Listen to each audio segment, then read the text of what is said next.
Eric needs denture trays. Hello and welcome to Talking with Famous People. My name is host Eric. I'm here with Becky, and I want to start this conversation by saying that when I first started talking about cognitive functions, it was just a curiosity, and I never really thought myself any sort of psychologist of any kind or anything like that. But the more I've come to work with actual human beings about typology and stuff, the more I come to realize that, you know, those conversations are important. They're not trivial necessarily at all. In fact, oftentimes they're quite the opposite of trivial.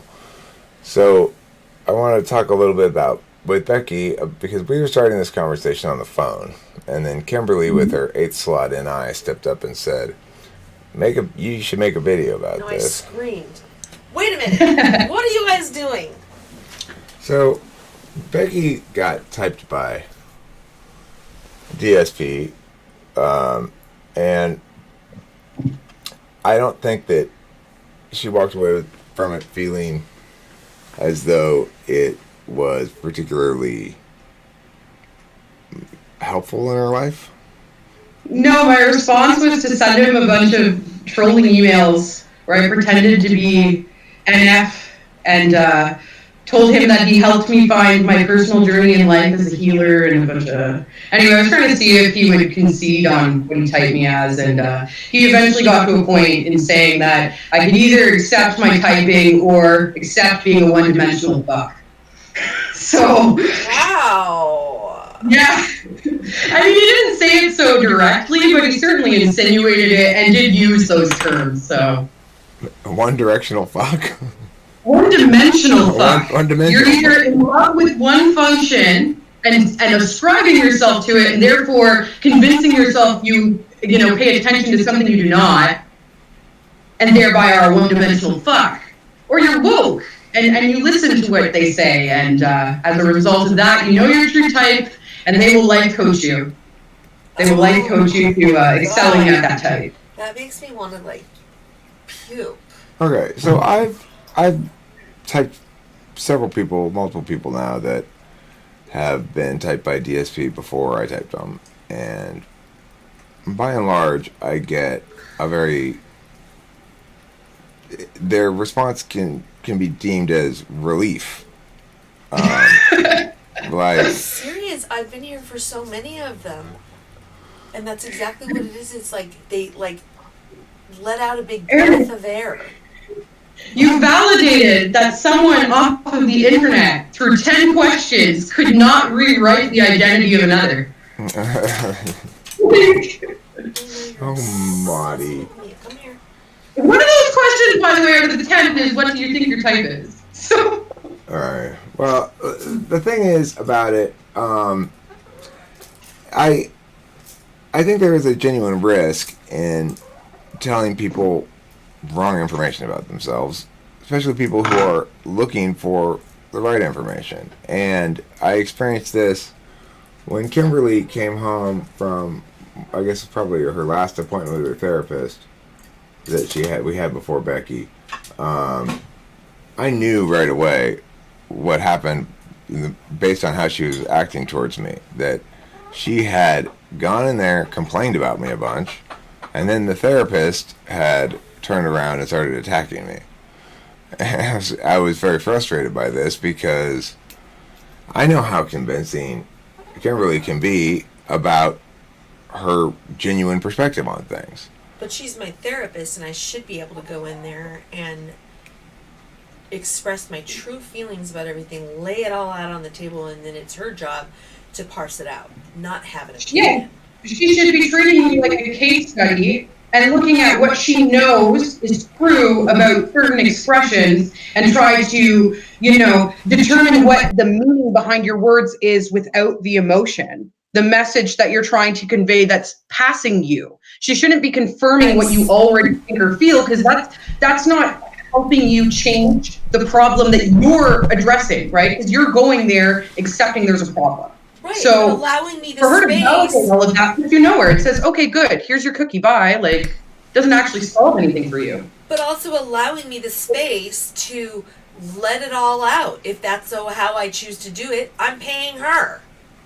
But it's like engaging in cognitive dissonance as well, because it's basically saying you have this effect in your thought that's leading you to draw incorrect conclusions, but let's not worry about that. Let's validate the feelings associated to those thoughts and kind of delineate or diverge away from your perceived goal, which is to engage in harmony with your partner. If you're going in and you say, I am in a relationship I am unsatisfied with, I want to leave, and I can't, at that point, validation is necessary and useful to you as you've expressed to them that that's what you're seeking. But if you're there and there's no speech of, I need to leave and I can't, and I'm trapped and I'm in this mental, blockade, then that shouldn't be the direction they're taking it. Like, that's the one time I would say that's an acceptable thing to do. But that's clearly not what you were seeking. No, that's not what she told them. I mean, this was appointment number 3 that it blew up. It was by appointment number 2 I could already tell that something was off, but I wasn't sure. All right. So let's get back to typing for a second. Yeah. Because I type people who are the type they think they are. I type people who are a different type than they think they are. So, the last 2 people that I had a formal typing session with, both were something other than they thought they were. They both thought they were intuitive coming in. They were both sensors. They both, the ISFJ thought she was an INFJ, and the ESFP thought she was an ENFP. And so that's something that I try to approach very cautiously, or with a certain amount of self-awareness. Because first of all, one thing that I'm aware of in terms of what I mean by self-awareness is that they have their own feelings attached to what their ideas are right now. But the other thing I have is an awareness that they probably aren't defining things well. And I can provide a lot more clarity about the positive aspects of the functions that they do express, and explain those things in ways that resonate to them in as useful, affirming, and or question answering in some way. Such as to say that you can show them their displays in a way that's meaningful to them, that allows them to attach the cognitive function to being displayed accurately to its display. Right. And people a lot of times come into these things, they're not just, it depends on the individuals.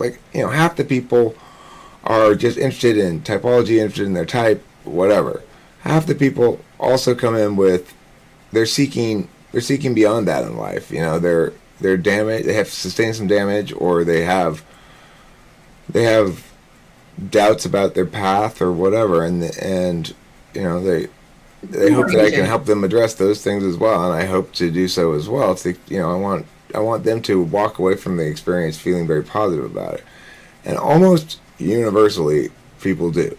I haven't yet really had anybody who's expressed any complaining or anything afterwards, but I haven't had anybody really who hasn't been quite positive about the experience afterwards. Before you guys started this video, when I said, oh my gosh, this needs to get on video, Becky was talking about some meaty stuff that I want to get on video about what she was evaluating out of it. So what's the risk then? Yeah, what's the risk of getting typed wrong? What does that look like? So, especially when we're talking about goal-oriented type seeking, that's to say someone who wants to be typed for the purpose of achieving some sort of goal through the knowledge that typing process provides to them. If they're already working on themselves in some way, shape, or form, and they think that they've got a handle on it, but they're not entirely certain they're in the right direction, in the event that typing process is incorrect and it's attached to that goal orientation of figuring something out for themselves, you're quite frankly sending them in the wrong direction and encouraging maladaptive behavior in that person, thereby stagnating that process that they're seeking. So you're actually like the antithesis to what they're trying to accomplish. Are you sure that's not just your demon talking? No. Well, I don't know. It's double activated NI, so I might be certain of this incorrect absolute truth. But I mean, I'm not willing to call it an absolute truth either. Okay, so what do you think about this demons thing? I don't know what DSP means by the demons and saviors, except I get a broad sense that saviors are the things that you turn to, your attentional matters you turn to when you're looking for your go-to guys, and then the demons are... So as I understand DSP's concept of saviors and demons, it's a way to expand or extrapolate what you'll see in like personality cafe and stuff about jumpers, people who do not believe they use their dominant and auxiliary functions together, but rather use their tertiary function with their dominant function.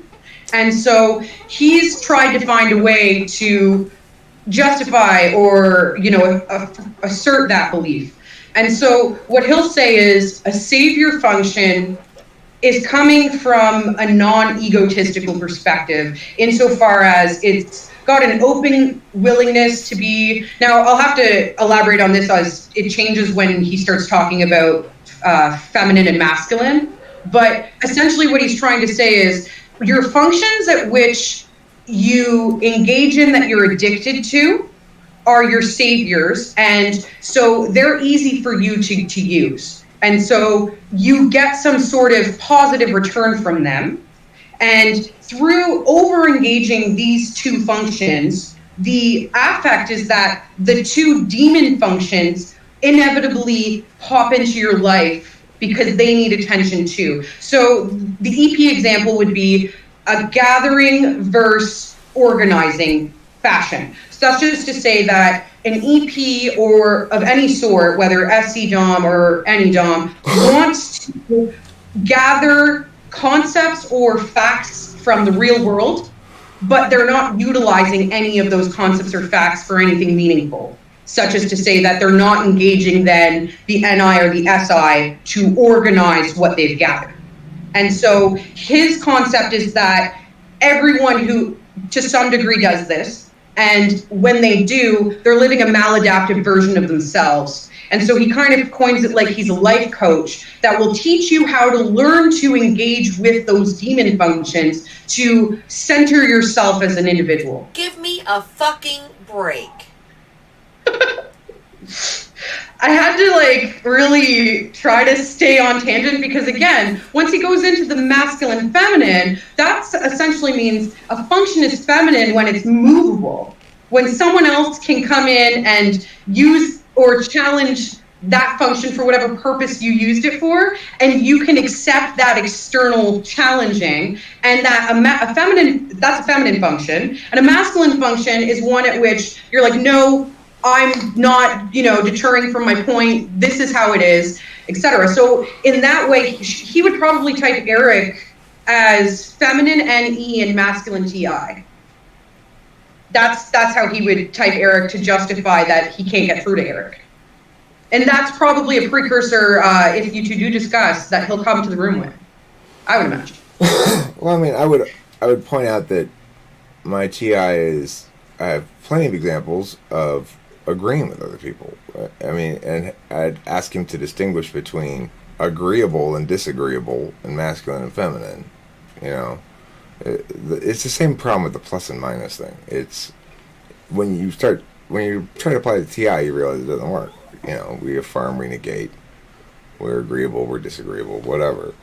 But then he would say it's because TI isn't logical consistency. It's not seeking to deliberate from a disinterested calculus. TI is self-reasons. So a person who speaks and says, these are my reasons, this is what I think, and that's it, as opposed to, or first doing that rather than first appealing to the tribe and asking what they think on something, what their reasons for, is TI and TE. Well, so what about when you're in a one-on-one engagement with somebody? If I'm asking him a question, am I appealing to the tribe?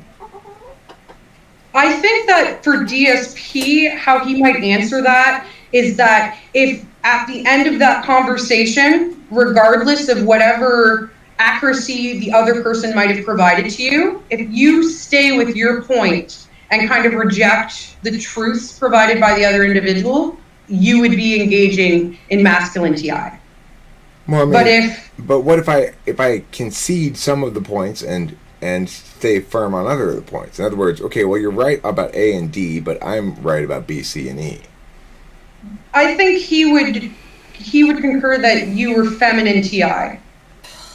Okay. I think for his taxonomy, you would not be able, rolling with the idea that there's some truth here, not necessarily my opinion. Why does there have to be this stupid ass system? Okay. Why not just be yourself? Listen, I'm trying to give it as much credence as I can and ask some of the questions that I would ask of DSPs. So hopefully we'll have the opportunity to do 10 so. years from now, they're all going to be drinking purple Kool-Aid in some desert hot springs, and Rhiannon is going to be up wearing like a weird, oh god, like, Okay, all right, calm down, Kimmy. it's so bizarre. So, I think in general it's a bad idea to tell people that you know the path for them as a general course of action based on their cognitive function stack. I do tell people things like, well, based on your stack, you're seeking fourth slot, whatever. You can probably find that in a significant other, or you can take these kind of steps to provide more of that for you. And I also tell people, I don't think it's a good idea to try to work on your less native functions. I think that the best way to work on your functions, quote unquote, is what we're doing right now, which is metacogniting correctly about them. If you metacognate incorrectly about them, you'll draw odd conclusions, you'll be confused, and it won't end up being a guiding light. It will end up being a will-o-wisp. Who has Wisp the of the willow, time or willow to of the wisp. constantly manage that when we're managing life? I mean, who has the time, Eric? I'd say dogs, Intuitives have the time, Kimberly. But still, aren't there more important things to be doing than trying to figure out his system?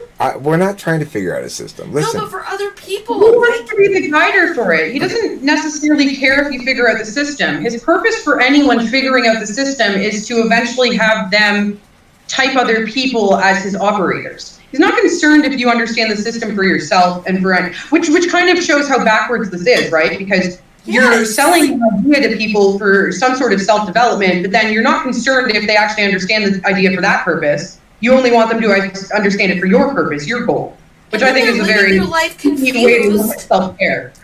Okay, guys, listen. All right, I want to make this clear. Thank you for sending in your tape. Thank you for paying me the money. Now, here's the thing. You are a double jump or blade blast double type. Okay? If you want to know what that means, you need to pay for my class. Oh, and by the way, my class is literally me just pulling up YouTube videos and typing celebrities online. And if you get the same answer as me, then you're doing it right. But if you don't, then you're doing it wrong. And I'll give you a week to do it on your own before I post my video. That's the class. That's an amazing, amazing opportunity, people. You are missing out.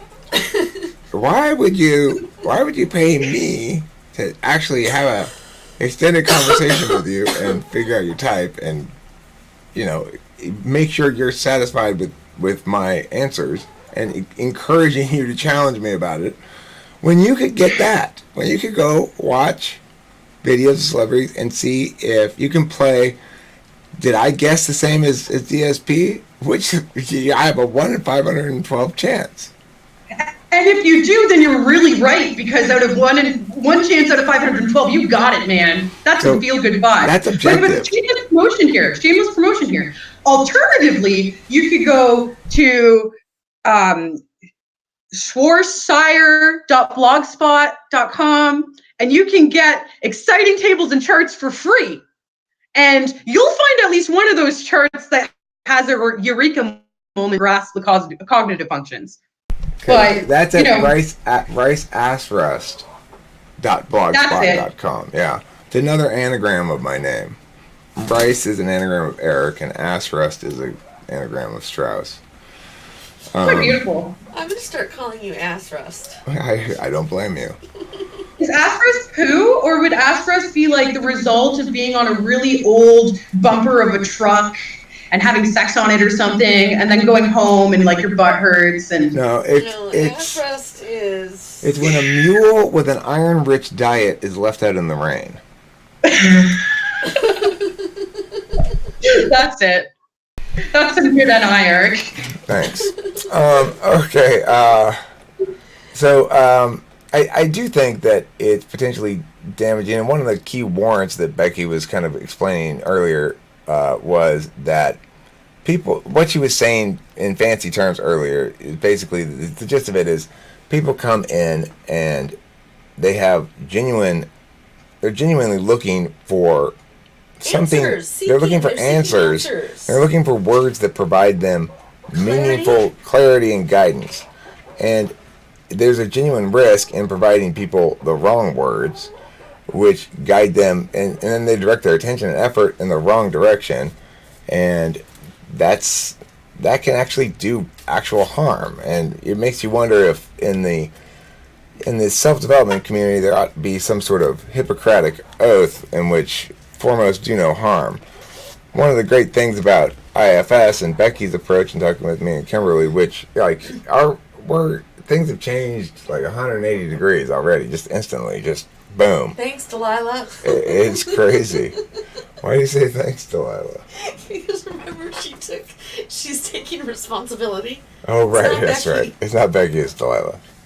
Because we had this one conversation where she like wagged her finger at us, and then all of a sudden we got better, and she's like, see, I did it. What am I going to do now if I can't be here to help you guys get through this? Delilah had nothing at all to do with it, okay? The key element of that is the validation of the individual you're dealing with, both of their nature, their parts, and their capacity to understand themselves and solve the problem. You've got to encourage people to trust themselves. They have the answer. They just have to trust themselves enough to seek those answers. You know what I mean? Like, everyone has their own magic fix on how to solve the problem. Some people it's apple cider vinegar. Other people it's fucking probiotics. You know what I mean? People have their own ideas of how to solve various problems, physical and mental. Yeah. And to push them on other people and it not work. It's DSPs is the the thing too. Like just believing something is going to work anticipates that it's going to work, and doesn't necessarily always result in it working, but it certainly creates the attitude towards being receptive to if it does work. And like going back to DSP, I can actually give a personal example to how this is dangerous. Okay. So in my childhood, I say childhood, I was a teenager, I dated a lot of FI dom. And so they had a lot of irrational ideas as to what was going on in the relationship that resulted in a lot of possessiveness. And at the time, I didn't trust my own tool function. These people were able to convince me through like circle jerk ground shifting that I was a problem to them and that I was being emotional, not logical. And so that created a narrative in my life when I was young, especially, doing a lot of drugs, less mental strength, in believing that I was a highly emotional person, so much so that I thought I was an ENFP.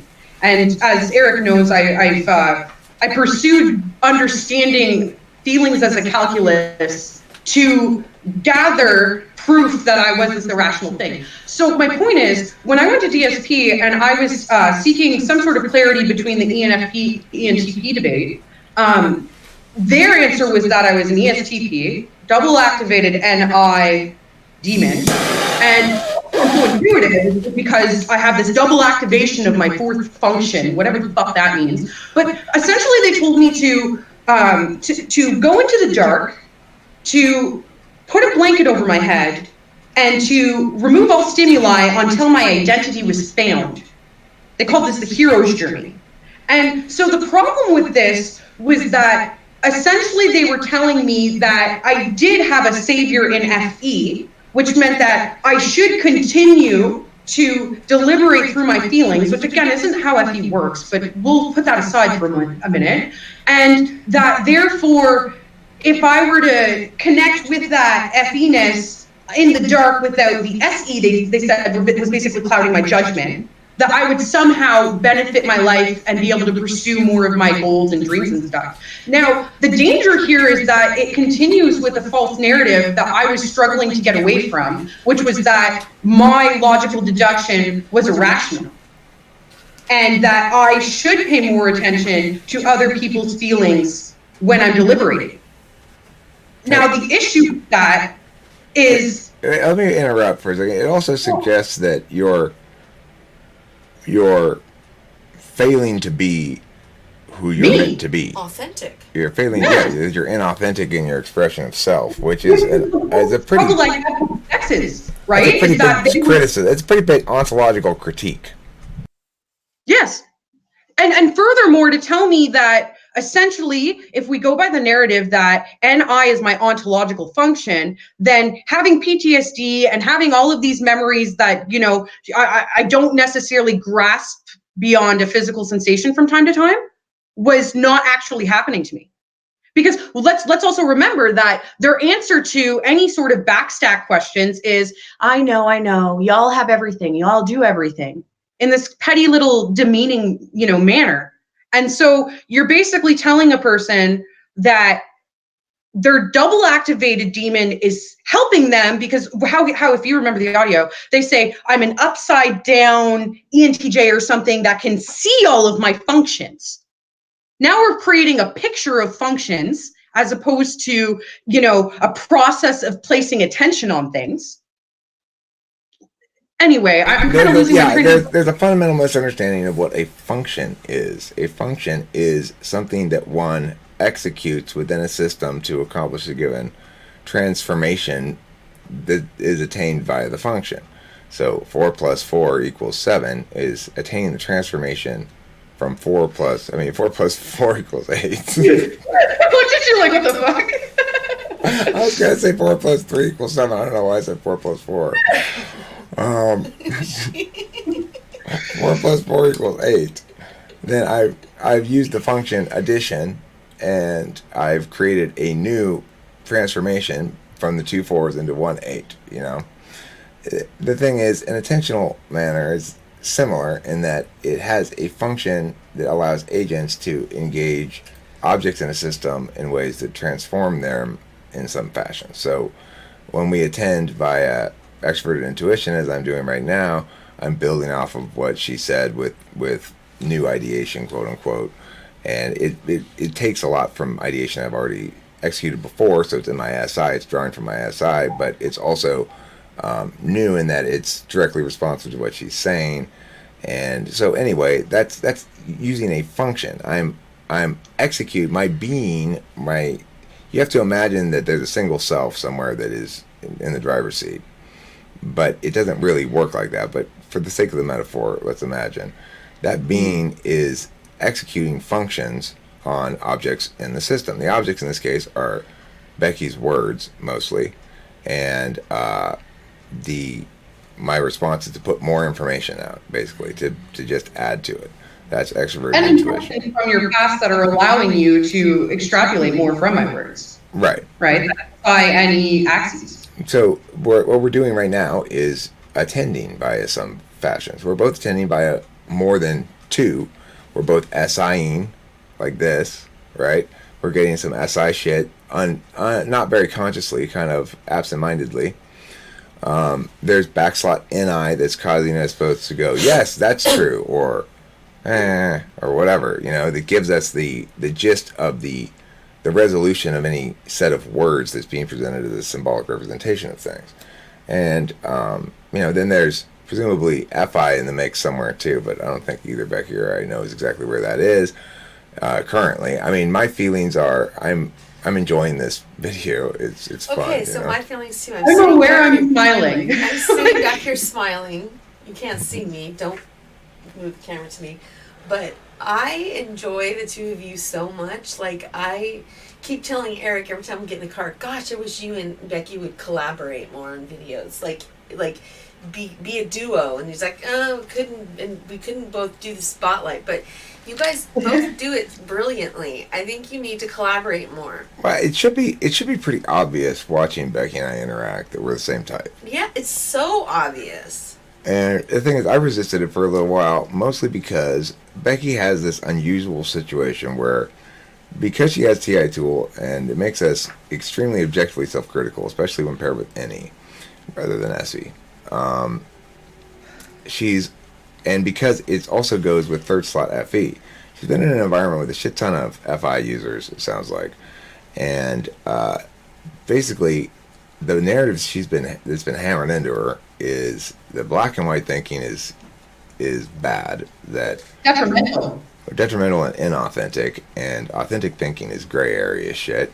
And she's been told over and over again that, you know, she's had to learn to use her feelings, and she's had various people tell her she's a feeler because they don't understand what rationality is. And it shows you the damage that just random people giving fucking ontological critiques from their own function biases can do. You know, especially when it's directed at young people who don't have any of this knowledge that's necessary to defend themselves. Now, Becky went out and found that knowledge to defend herself, basically. She found the therapy that worked for her to try. She found the cognitive function approach that worked for her and everything. And that's typical for an ENTP who's going to research haphazardly. You know, we research haphazardly. The danger is when I think I understand someone else's emotions through some sort of, you know, process of deliberating on their actions. And think that I can, you know, see their intent, but I'm still missing a great picture of a great, you know, spectrum of emotion. And so I might write someone's reality out loud to them and be completely off page. But because I'm so affirmative in the way that I speak, especially if I'm speaking to a feeling type, they're less likely to challenge me on that. And so I don't actually get the critique in adjusting that framework. And that just goes to show that even myself, as I currently stand, would not feel confident directing someone else specifically. Specifically. I'm okay with giving a metaphorical conversation of, you know, this would be a good way to look at something, that's a good way to look at something, but I'm not going to direct you and say your step 1 through 10 is this, such as, you know, my experience with DSP. Okay, listen, Becky, me, a shirtless woman. I'm a trained psychologist, and I want to tell you, I have a list of things that are wrong with you, okay? These are the various ways in which you are wrong as a human being. Not my being in personhood. I've struggled so long to affirm that. No. You are wrong. Wrong. I am in a sea. Who licensed you as a therapist, Shirtless Woodman? You are a terrible therapist. But so like something that I find too with DSP system is that he finds ways to express what could be better expressed with an actual function than, like, so when he's clarifying and further, you know, moving away from his point, such as to say, he types you as one thing and then starts going individually on the functions. As he explains each one as they display or manifest in you as an individual, he actually uses not terminology, but an expression that insinuates terminology that would be better suited in an actual function. So like going back to the double negative NI, I think that his reasoning, if I can remember correctly, was that I'm open to all of the concepts and I see all of the concepts, and that I just scrutinize on certain concepts or something like that. And that was double activated NI working against me. But as I said to Eric in an email, it more represents what the NETI relationship would look like, seeing all these different concepts, maybe not deliberating to a single point of conclusion through NI, but knowing to some certainty which ones are absolutely preposterous, which ones don't align with what you're trying to determine and thereby can be parsed away. Right. I mean, as a general rule, he's not evaluating the processes by which people are attending to things, and thus he's going to fail. And his 512 subtypes, from everything I've heard, it's a very fancily arranged set of turds on fine china. It is the document that Becky shared with me, which is sort of a report on her, is indecipherable without his class, and it doesn't explain anything. It doesn't link to anything that's meaningfully attributed to cognitive functions. Instead, I don't even know what to make of it. Like, even looking at his sleep, play, blast, his animal functions, that thing, right? Which I believe he said he coined from the Discovery Channel or something. Even looking at those, when I was equivocating on what he was saying to me through that report, again, looking at that double activated NI, I was like, how did you miss that this is represented by a relationship between two functions and is not double attention on one? Like, that for me would have been the point to say, oh wait, we fucked up somewhere back there and we need to reevaluate our equation here. Because Right. an answer is already there, but you're so far from looking at the 8 functions on their own and creating reasoning behind why they manifest differently that you failed to recognize that the answer existed in the first part of your process that you didn't write yourself, right? Because he didn't create the concept of cognitive functions.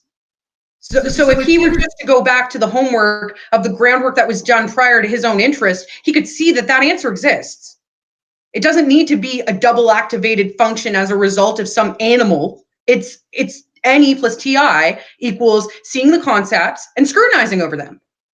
That's exactly what's happening, and that's why they're calling up Eric, and then he's like, okay, well, forget all those other animal thing, blah, blah, blah, blah, blah. And he basically like chops out that bull crap that they've got going on, and all of a sudden it's like, oh, and then it's like, Yeah, people come and say something like, but I do something with the tribe, and I'm like, what? okay, so but what you're saying right now is they're not related to cognitive functions at all. That's Well, with Kimberly's expression right there, we could probably say with some certainty that she was trying to use her FE and her TI together a moment ago, whereas he probably would have seen that as FI.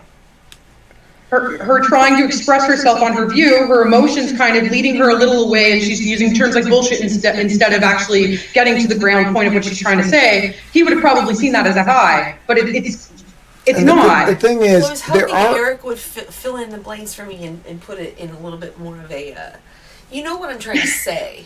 Yeah, well, but I'm just trying to convey just how lost they get. Right. No, she's Becky's explaining, turning your thing into an example of. Yeah, Yeah. Okay, so I would say that the takeaway from that, and somewhat in terms of understanding functions, is that everybody, if you look underneath the behavior, if you look underneath the choice of words or the whatever, or the choice of activity, that there's always going to be an FI foundation under there. And that for people like me and Becky who are having this conversation, the FI is, we like doing this. It's not any more complicated than that. So it's not like I'm motivated to protect my way versus I just want to be right, or I don't like Dave, or no, it's nothing like that. I enjoy these kind of conversations. On different views and how people got to those views. It's not to bully anyone or to outright say, well, kind of to outright say you're wrong, not you, DSP. But it's not even for that purpose. It's that someone has put something out into the world. Someone has put stimuli for me, and my brain is making connections with it and determining what's right and what's wrong with it. And I want to talk about that because that's purposeful, and for enjoyment. But also, it goes down to what you were saying earlier, in that when there are people that are truly trying to seek answers in their life so that they can improve themselves or save their marriages or save their jobs or save their families or whatever, it's doing damage when somebody is trying to solve something in their life. And I was trying to take a second step from a process I was already in, second, third, whatever. But I was trying to take a forward step. And so my forward step was, if I can determine my polar and my tool, then I can have a greater sense of security in my own judgment, something I felt I lacked.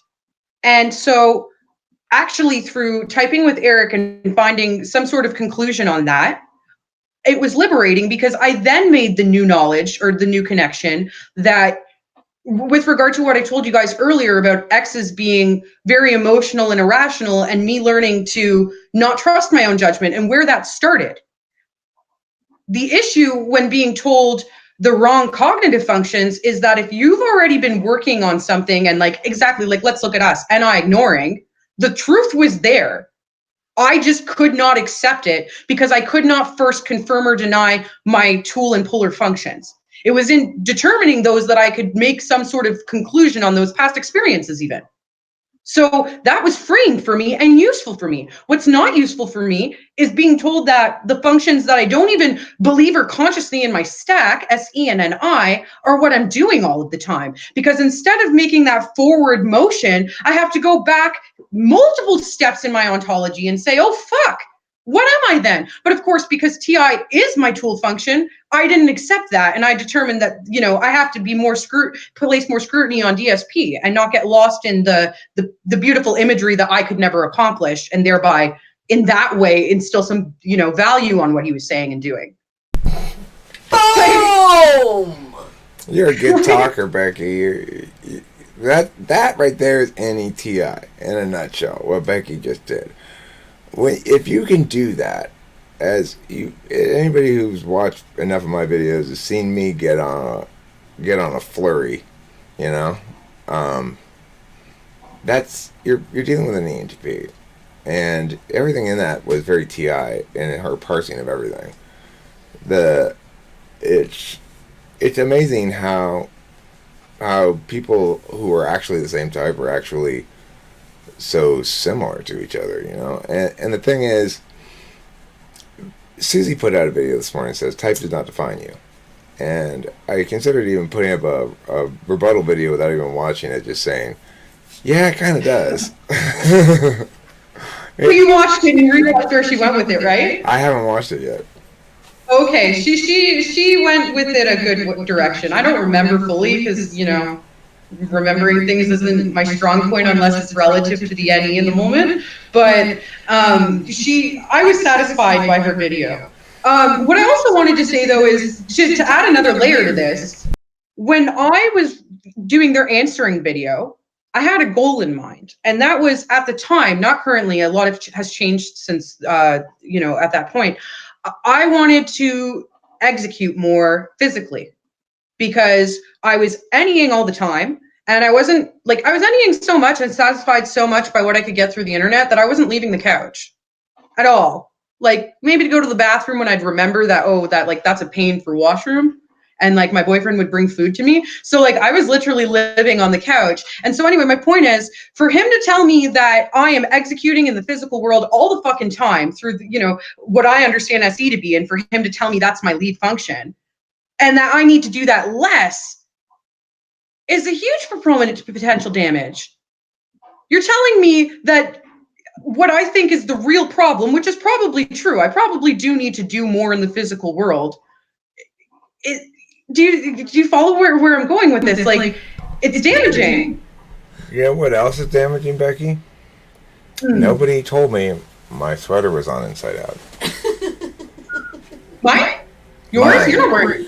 Are you wearing? I know. I'm wearing a sweater that's on inside out. Oh, I didn't.